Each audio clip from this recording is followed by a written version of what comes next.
Hello అండి, welcome to Manha kitchen tip అండి. Today tip వచ్చేసి ఇవి పాల గురించి అండి. ఇవి బయట ఇప్పుడు ఎక్కడికి వెళ్ళినా ఎవరింటికి వెళ్ళి టీ తాగినా కానీ టీలో కొంచెం టేస్ట్ ఉప్పగా అనిపిస్తుందండి. ఎప్పుడైనా సరే మనం పాలల్లో కల్తీ ఉందని టేస్ట్ ద్వారా తెలియాలంటే టీలోనేనండి. మనం చేసిన ఫస్ట్ సిప్పులోనే తెలుస్తుందండి ఉప్పగా అనిపిస్తుంది టీ. ఎప్పుడైనా గుర్తుంచుకోండి, గేదె పాలు ప్యూర్ పాలల్లో కల్తీ లేని పాలైతే 0% కూడా ఉప్పు టేస్ట్ రాదండి టీలో. అదొకటి. ఫస్ట్ మనం పాలు వేడి చేసేటప్పుడే మనకు అర్థమవుతుందండి. చూడండి, ప్యూర్ పాలకైతే మీగడ ఇలాగే ఉంటుందండి, పల్సగానే ఉంటుంది. ఇలా బాగా మందంగా పేపర్లాగా అట్టలాగా అయితే రాదండి. చాలామంది అనుకుంటారు అలా ఉంటేనే బాగా మందంగా మీగడ వస్తేనే ఒరిజినల్ పాలు అనుకుంటారండి. ఎప్పుడైనా గుర్తుపెట్టుకోండి, ఒరిజినల్ గేదె పాలు ఇలా తెల్లగా ఉంటాయండి. చూడండి, తెల్లగా ఉంటాయి. మీగడ కూడా ఇలా పల్సగా ఇలాగే ఉంటుందండి మీగడ. మాకు చిన్నప్పటి నుంచి గేదె పాలు అలవాటు అండి. ఇప్పటివరకైనా పెరుగైనా సరే, పాలైనా, టీ అయినా గేదె పాలే అలవాటు కాబట్టి మేము ఎక్కడికి వెళ్ళినా ఎవరింట్లో అయినా టీ తాగినా పెరుగు తిన్నా ఎమ్మటే అర్థమైపోతుందండి, తినాలనిపించదు. చూడండి, ప్యూర్ పాలైతే ఇలా వైట్గా ఉంటాయండి. గేదె పాలు ఇక పొంగి వస్తుంది కదండి, చూడండి ఇలా మీగడ ఇలా పల్సగానే ఉంటుందండి. ఇలా అట్టలాగా వచ్చి అయితే ఉండొద్దు.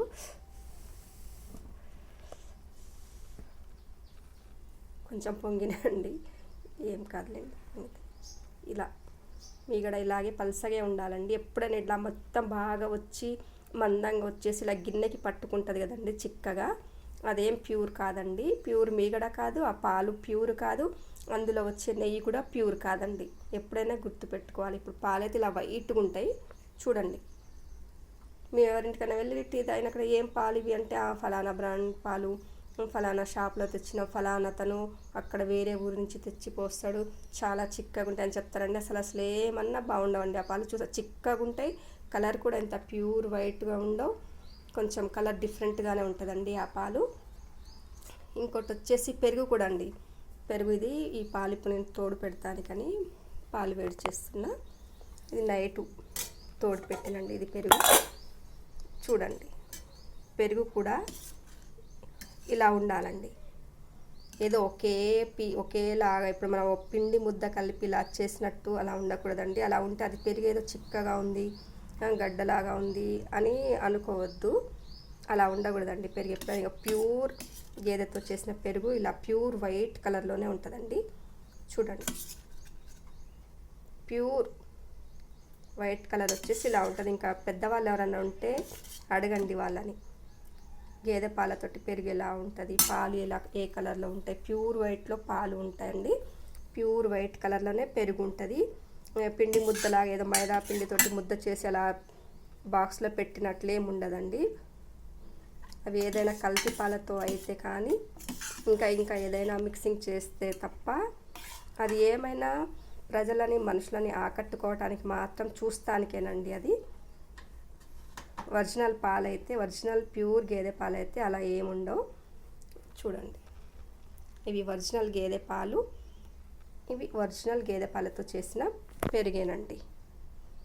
ఓకేనండి, ఇదండి టుడే టిప్ వచ్చేసి. ఇప్పుడు ఈ పాలు తోడు పెడతానికని వేడి చేసిన. చూడండి, ఇలా మీగడ ఇలాగే ఉంటుంది.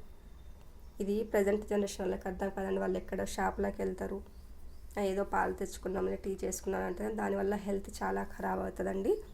అందుకే మనం ఎప్పుడు పాలు తీసుకున్నా ఎవరైనా చుట్టుపక్కల వాళ్ళు గేదె పాలు పోసే వాళ్ళు ఉంటే, ఆ చంటి పిల్లలకైతే అస్సలు బయటి పాలు అయితే తాపొద్దండి. ఈ చుట్టుపక్కల ఉన్న పోసే వాళ్ళు ఉంటే, గేదెలు ఉన్న వాళ్ళు ఉంటే వాళ్ళ కాడికి వెళ్ళి ఆ పాలు తెచ్చి తాపియండి. హెల్త్కి కూడా చాలా మంచిది. ఓకేనండి, ఇది టుడే టిప్ వచ్చేసి పాల గురించి. Okay, bye.